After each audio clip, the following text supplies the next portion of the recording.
एक बार मीरपुर नाम के एक गांव में रमेश अपनी बेटी के साथ रहता था। वह बहुत गरीब था। वह मोची का काम करके जैसे तैसे गुजारा कर रहा था। एक दिन बहुत बारिश हो रही थी। रास्ते में पैर फिसलने के कारण वह गिर गया और उसका एक पैर टूट गया। गिरे हराकर, बेटी कहाँ हो तुम? मेरी मदद करो। मीना अपने पिता की आवाज सुनकर भाग कर आती है और उन्हें देखकर रोने लगती है और कहती है, पिताजी, आपको इतनी चोट कैसे लग गई? रमेश रास्ते में हुई सारी बात बताता है। उसे सुनकर मीना सोचती है, अब घर कैसे चलेगा? घर में बहुत थोड़ा सा ही सामान है और इतनी बारिश हो रही है, कोई काम ढूंढने भी नहीं जा सकती। रमेश के घर से थोड़ी दूरी पर गांव के मुखिया रामलाल का घर था। वह बहुत अमीर आदमी था। उसका एक बेटा भी था जिसका नाम गोपाल था। गोपाल बहुत घमंडी लड़का था। कुछ दिन पहले ही मीना ने अपने पिताजी को रामलाल से बात करते सुना था कि उन्हें किसी काम करने वाले की जरूरत है। मीना रामलाल के यहाँ जाके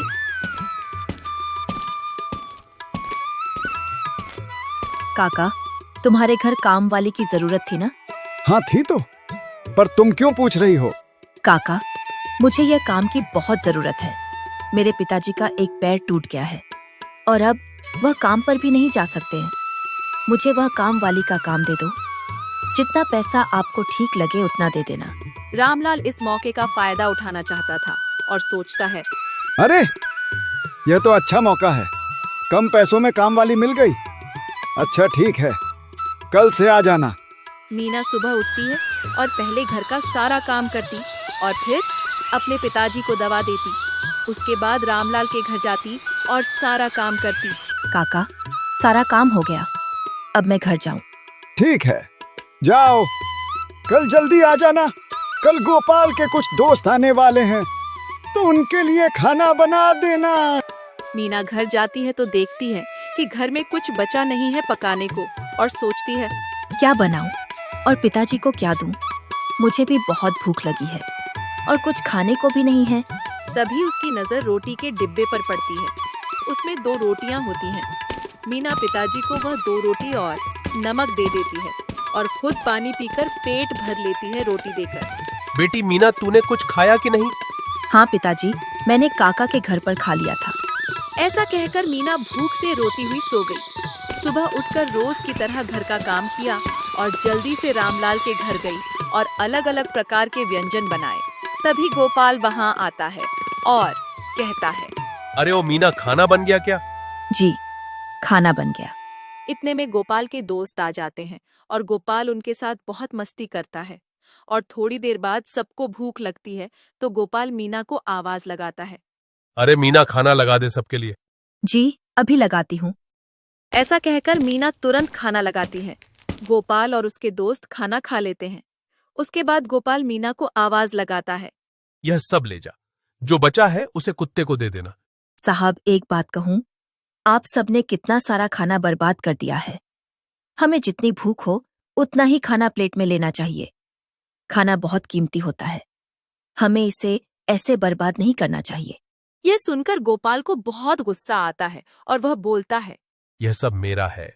मुझे कितना खाना है और कितना प्लेट में छोड़ना है, यह सब मेरी मर्जी है, समझी?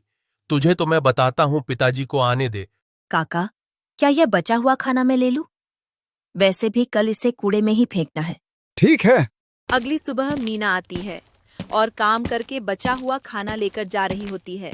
तभी, ए मीना, तुम्हारे हाथ में क्या है? बेटा, कुछ नहीं, बचा हुआ खाना है जो हम कूड़े में फेंक देते हैं। कुछ दिन बाद मीना रामलाल से अपनी तनख्वाह मांगती है। वहाँ खड़ा गोपाल कहता है, कौन सी तनख्वाह? तुम तो रोज यहाँ से इतना सारा खाना ले जाती हो, तो पैसे किस बात के? साहब, वो खाना तो वैसे भी कूड़े में फेंक देते आप। अगर उससे किसी की भूख मिटती है तो भगवान आपका भला करेगा। पिताजी देखो कैसे बहस कर रही है। जिस दिन मेरे दोस्त आए थे उस दिन ये ऐसे ही बहस कर रही थी। पिताजी ना जाने खाने के साथ और क्या क्या ले जाती होगी। यह सब सुनकर रामलाल मीना को बिना तनख्वाह दिए काम से निकाल देता है और मीना रोते हुए वहाँ से चली जाती है।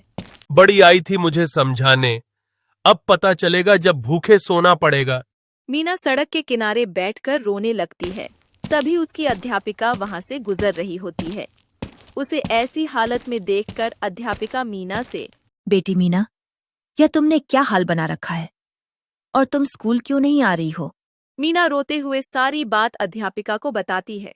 मीना पढ़ने में बहुत अच्छी थी, इसीलिए अध्यापिका उसे कहती हैं, तुम मेरे साथ स्कूल चलो। तुम मेरे घर में काम कर लेना और मैं तुम्हारा एडमिशन सरकारी स्कूल में करवा देती हूँ। वहां तुम मुफ्त में शिक्षा ले सकती हो। यह सुनकर मीना बहुत खुश होती है, क्योंकि अब वह अपनी शिक्षा के साथ साथ अपनी भूख को भी काम करके शांत कर सकती है। इधर रामलाल अपने काम में बेईमानी करते हुए पकड़ा जाता है। उसे पुलिस पकड़कर ले जाती है। पुलिस उसकी सारी जमीन और घर अपने कब्जे में कर लेती है। अब गोपाल बिल्कुल अकेला हो जाता है। उसके पास कुछ खाने को नहीं होता। उसे बहुत भूख लगी होती है। वह पड़ोसी के पास जाकर, मुझे बहुत भूख लगी है, अगर कुछ खाने को है तो दे दो। कोई उसे खाने को नहीं देता और उसे भगा देते हैं।